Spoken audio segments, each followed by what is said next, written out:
A very good morning to all the students of class 4 from Tagore Bal Niketan Public School, Uncha Chandana. Students, today we will do English of class 4th, chapter number 1. Students, today we will do page number 7 of lesson 1 Vigilant Vikram English Reader का ये जो portion है grammatical portion है. Okay, ये हमारी प्रीक्वेस्ट English है, lesson number 1 page number 7.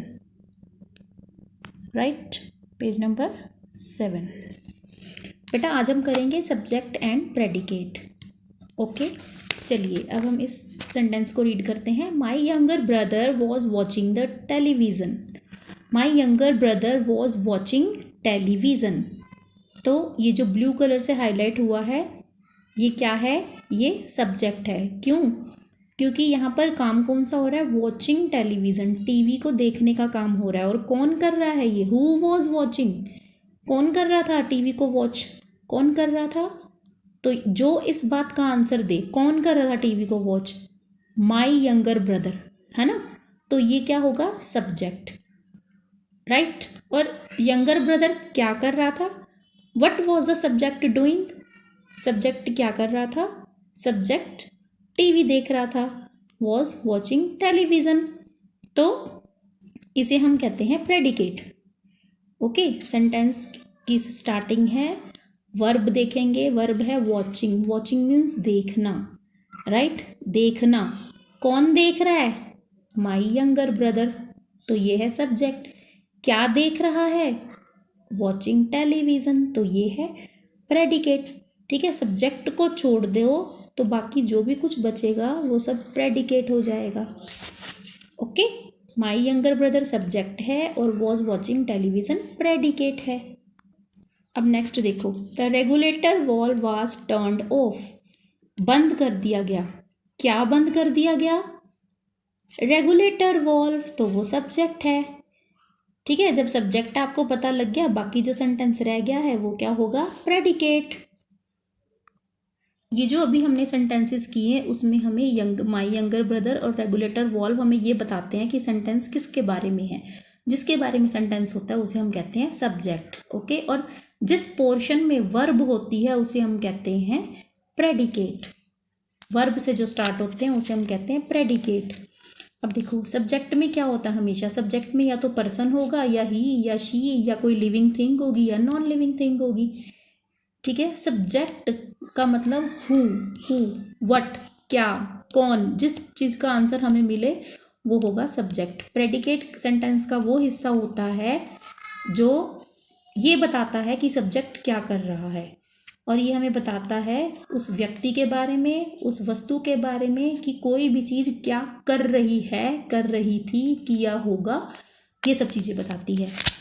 देखो बेटा, यहाँ पर अब सेंटेंसेस हम खुद फॉर्म करेंगे. ये क्या है? सब्जेक्ट्स हैं, बहुत सारे सब्जेक्ट्स हैं. और ये क्या हैं? ये प्रेडिकेट्स हैं. हमने इनसे सेंटेंसेस बनाने हैं. ऑनलाइन क्लास में हमने बहुत सारे सेंटेंसेस बनाए थे. We already made many sentences by joining these. अब देखो, अवंतिका गर्ल है. अवंतिका क्या क्या कर सकती है? ये सब्जेक्ट किस किस प्रेडिकेट के साथ जुड़ सकता है? अवंतिका लिव्स इन बैंगलोर, ये सेंटेंस बन सकता है. Right. Avantika ate bananas. Avantika ने बनानास खाए, ये भी बन सकता है. अवंतिका इज़ अ डांसर, ये भी बन सकता है. तो एक सब्जेक्ट है और 3 प्रेडिकेट्स को ज्वाइन करके हमने कितने सेंटेंस बना लिए? 3. नेक्स्ट देखिए, the plant. The plant lives in Bangalore, ये तो नहीं हो सकता क्योंकि प्लांट तो ग्रो करता है ना, लिव्स तो नहीं होता. The plant needs air, water, soil and sunlight, हाँ ये हो सकता है. द प्लांट एट बनानास, नहीं हो सकता क्योंकि प्लांट तो बनाना नहीं खाता. The plant is a dancer, no ये भी नहीं हो सकता. तो प्लांट के लिए सिर्फ ये है. और अवंतिका बेंगलोर में भी रह सकती है, बनानास भी ले सकती है, और डांसर भी हो सकती है. राइट. अब बात ही आ गई है एलिफेंट की. The elephant lives in Bangalore. Elephant need water, air, soil, sunlight. Elephant ate bananas. Elephant is a dancer, हाँ हो सकता है. एलिफेंट डांसिंग एलिफेंट बोलते हैं उसको. एलिफेंट इज़ अ डांसर नहीं होगा. करेक्ट. तो यहाँ बन जाएगा एलिफेंट एट बनानास. ओके, सिर्फ यही बनेगा हमारा इसके साथ. ही. अब ही क्या है? बॉय के लिए है, लिविंग थिंग के लिए. Same, he lives in Bangalore, he ate bananas, he is a dancer. तो इससे बहुत सारे हमारे सब्जेक्ट और प्रेडिकेट को मिलाकर सेंटेंसेस फॉर्म हो सकते हैं, राइट। अब हम नेक्स्ट एक्सरसाइज जो है उसे सॉल्व करने की कोशिश करेंगे। सब्जेक्ट को अंडरलाइन किया हुआ है बेटा यहाँ पर, और प्रेडिकेट को सर्कल। तो यहाँ पर वर्ब के बाद जो होता है ना, वर्ब, रिपेयर पाइप्स, तो रिपेयर क्या है, वर्ब, और रिपेयर के बाद जो भी कुछ लिखा होता है वो क्या होता है हमारा, प्रेडिकेट, राइट। और वर्ब से पहले क्या होता है, सब्जेक्ट। बेक्स क्या है, वर्ब है, तो वर्ब के बाद जो भी कुछ लिखा होता है अलॉन्ग विद वर्ब क्या बन जाता है, प्रेडिकेट। और बेकर ये क्या है, सब्जेक्ट। बिल्कुल इसी तरह से देखो, यहाँ से वर्ब स्टार्ट हो गई है, रिपेयर, लुक्स, मेंट्स, ये सब वर्ब हैं। तो वर्ब के बाद जो भी कुछ लिखा हुआ है वो क्या हो जाएगा हमारा, यस, प्रेडिकेट। ये देखिए ज़रा, ये वर्ब के बाद वाला जो भी कुछ मटेरियल लिखा हुआ है सेंटेंस के अंदर, ये प्रेडिकेट है। अब हम इन सेंटेंसेस को रीड करेंगे। Teacher teaches in a school, teacher school में पढ़ाते हैं। प्लम्बर पाइप को रिपेयर करता है। बेकर ब्रेड बेक करता है। बार्बर पीपल के हेयर को कट करता है। कारपेंटर क्या करता है, वो वुडन ऑब्जेक्ट्स को रिपेयर करता है। नर्स क्या करती है, सिक पीपल को लुक आफ्टर। कॉबलर क्या करता है, शूज़ की मेंटिंग करता है, शूज़ को ठीक करता है। तो अंडरलाइन सब्जेक्ट जो है, सब्जेक्ट और जो इन सर्कल में है वो है प्रेडिकेट। ओके बेटा, नेक्स्ट देखिए, अब हम क्या करेंगे, अल्फ़ाबेटाइजिंग करेंगे लेटर्स की। सबसे पहले हम देखेंगे फर्स्ट लेटर क्या है, एप्पल, बनाना और चेरी। ठीक है, अब देखो ABCD अगर हम स्टार्ट करें, ABCD, तो सबसे पहले क्या आता है हमारे पास, 3 वर्ड्स हैं, राइट। एप्पल, बनाना और चेरी। आपको मालूम है सबसे पहले कौन सा वर्ड आएगा, अगर हम डिक्शनरी में देखें तो A से स्टार्ट होने वाला, फिर उसके बाद B वाला, फिर उसके बाद C वाला, राइट। ये तो हो गया एप्पल, बनाना और चेरी। ये है कि अगर A to Z तक देखा जाए तो सबसे पहले क्या आएगा, A, फिर B और फिर C। A लेटर से स्टार्ट होने वाले वर्ड्स, B लेटर से स्टार्ट होने वाले और C। तो यहाँ पर फर्स्ट लेटर देखा हमने, A, B और C। अब हम क्या करेंगे, सेकंड लेटर पे जाएंगे।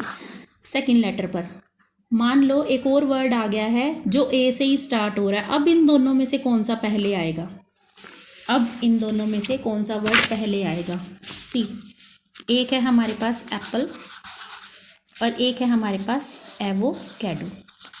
देखो बेटा, सबसे पहले A है तो इसका मतलब ये दोनों तो बनाना से पहले तो ये आएंगे ही आएंगे।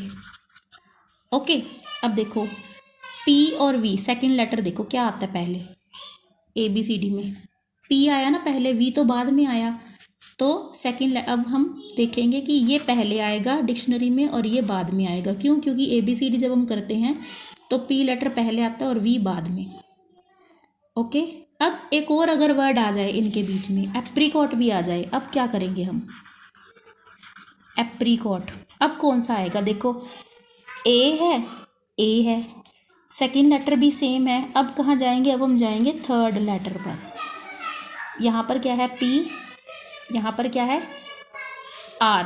अब इन दोनों में से पहले कौन आता है, ऑब्वियस है P पहले आया है और R बाद में आया है। तो इनमें भी सबसे पहले क्या आएगा, एप्पल, और फिर सबसे पहले एप्पल ही रहेगा। क्यों, क्योंकि थर्ड नंबर पर यहाँ थर्ड लेटर P है और यहाँ थर्ड लेटर R है। तो P पहले आता है, जैसा कि आप ABCD में देख रहे हैं, P पहले आया हुआ है ना, R बाद में आया हुआ है। तो इसीलिए पहले हमने फर्स्ट लेटर देखा, फिर हमने सेकंड लेटर देखा। अब हम थर्ड लेटर को देखेंगे तो उसके अकॉर्डिंग भी एप्पल पहले आएगा। पहले एप्पल आएगा, फिर एप्रीकॉट आ जाएगा और फिर आएगा एवोकैडो, राइट। इसी अल्फ़ाबेटिकल ऑर्डर को फॉलो करते हुए हम क्या करेंगे, ये जो हमारे पास वर्ड्स लिखे हैं इनको सॉल्व करेंगे। सी बेटा, सभी किससे स्टार्ट हो रहे हैं, टी से। फर्स्ट लेटर सबका टी है, तो कैसे पता चलेगा फर्स्ट नंबर पे कौन सा आएगा, नहीं पता लगेगा ना। सेकंड लेटर देखो, सेकंड भी सेम है, एच एच एच H और R, सॉरी H। तो अब क्या करेंगे, अब हम जाएंगे थर्ड लेटर पर। ये देखिए third letter, yes third letter, okay third letter पर जाएंगे। अब देखते हैं थर्ड लेटर में क्या क्या लिखा हुआ है, हमें थर्ड लेटर से पता चलेगा। देखो बेटा, थर्ड लेटर में है E, A, O, U, I और R। ठीक है, अब देखते हैं इनमें से पहले कौन सा आता है, कौन सा आएगा पहले। पहले A लिखा है ना, तो मतलब जिसके बीच में थर्ड लेटर में A है ना, पहले वो आएगा, ये 1 नंबर पे आएगा। फिर E है, इन सब में E है ना, तो E वाला आएगा। फर्स्ट पे A आएगा, सेकंड पे E वाला। फिर E के बाद क्या है, I है ना, देखो I है। फिर I वाला 3 नंबर पे। फिर उसके बाद O, U और R में क्या है, पहले आता है O, फिर आता है R और फिर आता है U। तो पहले आता है O, फिर आता है R, ठीक है, और फिर आता है U। बस हमें पता लग गया, हम यहाँ से आइडिया ले लेंगे और लेटर्स जो हैं उनके अकॉर्डिंग लिख लेंगे। चलिए, सबसे पहले क्या था हमारा A वाला, तो A ये है, तो सबसे पहले हम क्या लिखेंगे, थैंक। फिर हम क्या लिखेंगे, हाँ जी, फिर E वाला वर्ड था, E पे क्या है, थर्मोमीटर,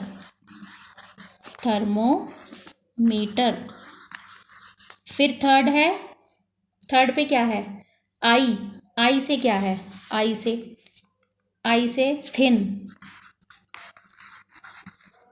उसके बाद O वाला वर्ड, O 1000। फिर R वाला, R से क्या है, थ्रो। फिर U, THUMB। ठीक है बेटा, इस तरह से आपकी ये बुक की एक्सरसाइज कंप्लीट होगी। आई होप आपको समझ में आ गया होगा, नहीं आया हो तो वीडियो को रिवाइंड ज़रूर कर लेना बेटा। ओके बेटा, बाय। आपकी एक्सरसाइज कंप्लीट होगी है। Stay safe, stay at home, bye bye.